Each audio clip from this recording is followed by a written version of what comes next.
Well, we're joined now by former Nord High School Athletic Director and President of the NHS Athletics Hall of Fame, Brian McDonough. Thanks for joining us. Oh, thank you for having me. It's usually, Brian, when you're on, we're sitting down and you're kind of got the big announcement every year with this year's, Hall of Fame class, and you're instrumental in helping get those names out.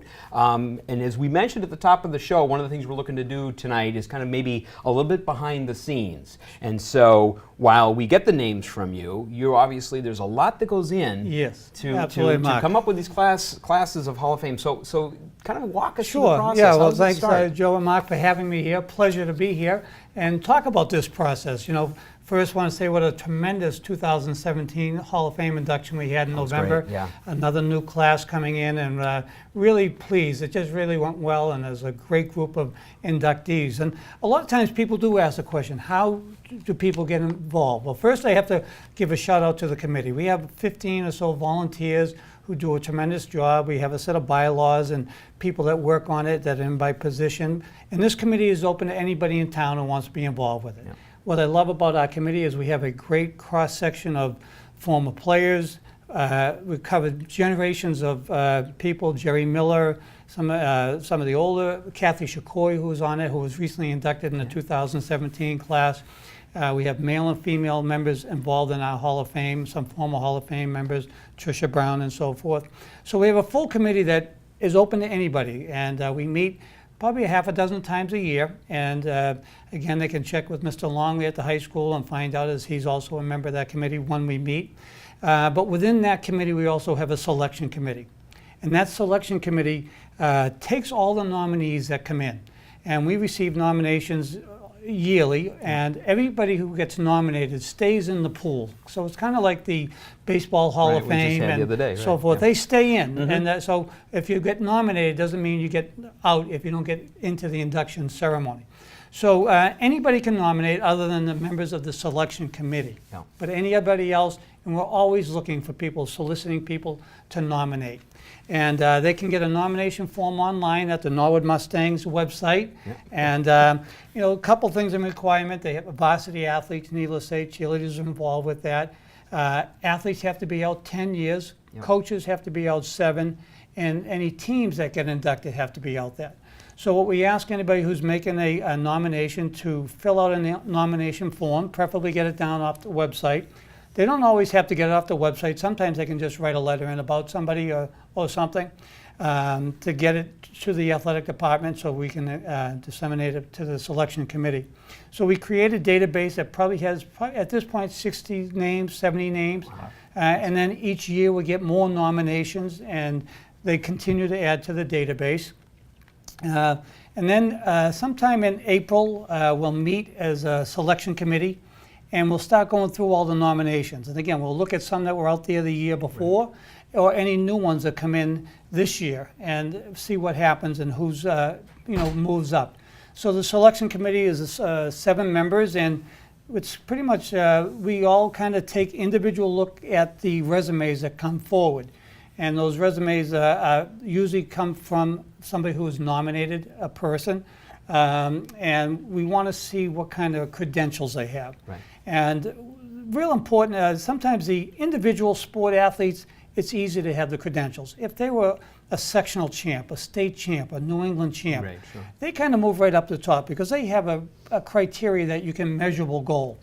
Then we have athletes that are part of a team. Mm-hmm. And sometimes it's hard to, how do you determine if a player is a team?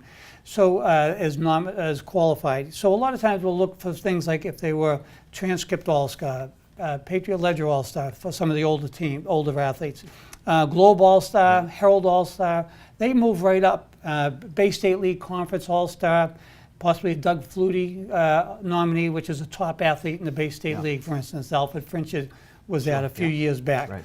So, the criteria is, and that's why it's really hard sometimes for people on the outside looking, how do we value these? So we try to put together some type of rubric, and you use those standards, I guess, all Scholastic, Globe, Herald, right, and so forth. And once we do that, we narrow it down. We try to keep it to somewhere between 6 or 8 inductees. along with a coach, and again, a coach who have an outstanding record, been around.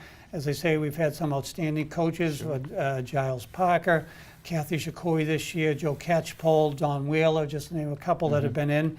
And then, of course, if you have a team that is ready, last year we had the 2000 football team go in, champs, right. state champs, and I'm sure Coach Igel's baseball team, when they're eligible, will be going in. They might have a chance, right? Yeah. So they kind of get moved up Yeah. in the list. But I think it's important for people to know, if you feel there's somebody who's a worthy candidate, go to the website, Norwood Mustangs, and download the nomination form. Give us as much information as you can about that particular athlete that you're trying to nominate. Send it in. It will go into the database, and then again, the selection committee will review it. The more information you can give us, the better. A lot of times I've gone down to the library and gone through microfiche to try to find some information out about some of the former athletes.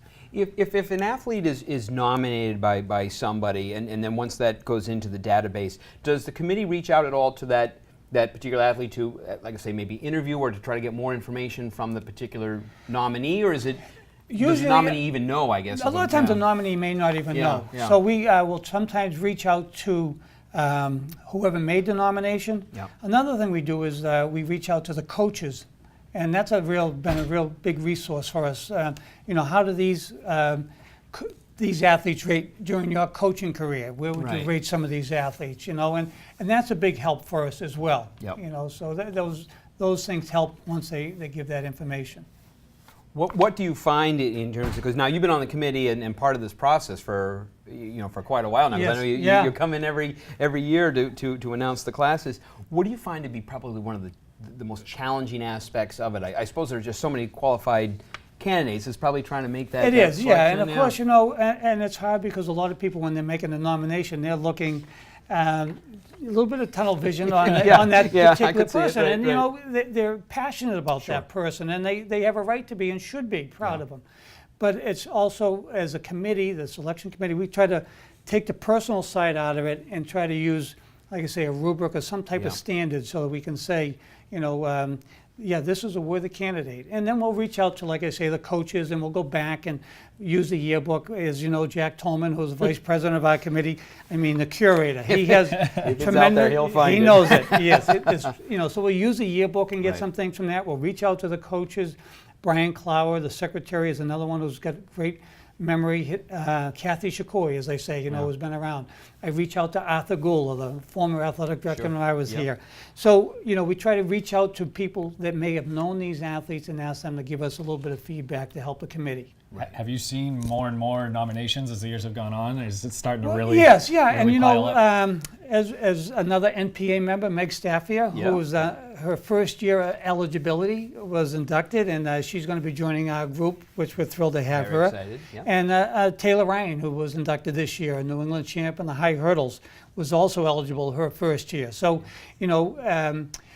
once some athletes reach their 10-year mark that they're eligible to come on, those names come in pretty quick. Pretty quick, right, exactly. And so then just real quick again, what is the deadline? Say you're out 10 years and someone wants to nominate an athlete. What's like the deadline for the nomination to get in order to be considered for maybe that next class? Thank you. Well, one of the nice things is nominations can come in year round. Okay. All right.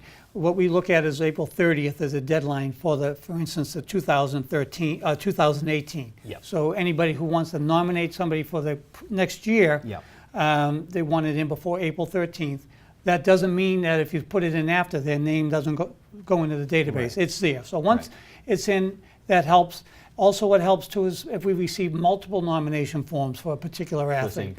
And it's always helpful also if we see a nomination form coming from a former Hall of Fame member themselves. That adds a little bit of credibility because they're in that group to help. Yeah. So it's just great, and this opportunity here to speak today just to get the word out to people, because a lot of people don't understand the process, and it's open to everybody, and we're real transparent about getting that information out, and then a really selected selection process when we go through. I think it's been a great thing that the school's done, and like you said, I think every year we see it on TV, and then the weekend becomes bigger and bigger. It's just it becomes a great town event. It really has. It really has, and you guys, it's a credit to you. Well, thanks, and it leads off, like I said, that alumni weekend with the walking track, And one of the things I think most of the committee is most proud of is when we get letters back after these people have been inducted, and how inspiring and heartfelt it feels for them to be inducted. And they're going back, some of them, we had 2 members from the class of '61, and they were just so touched. So it's really pretty special for that whole tradition of Norwood High. Yeah, it really is. It's a great thing for the school. It's a Sure lot of fun to is. watch. And we appreciate you coming in tonight. Well, stepping thank in you, a little early, Mark, give us a Joe. little- Good yeah, seeing you yeah. guys. Thank Enjoy you very your much. dinner. Okay. All right. We'll see you again. For sure, with the new nominees. Thank you. I Bye-bye. appreciate it. We're going to take a quick break, and then we're going to be joined by Athletic Director John Longley.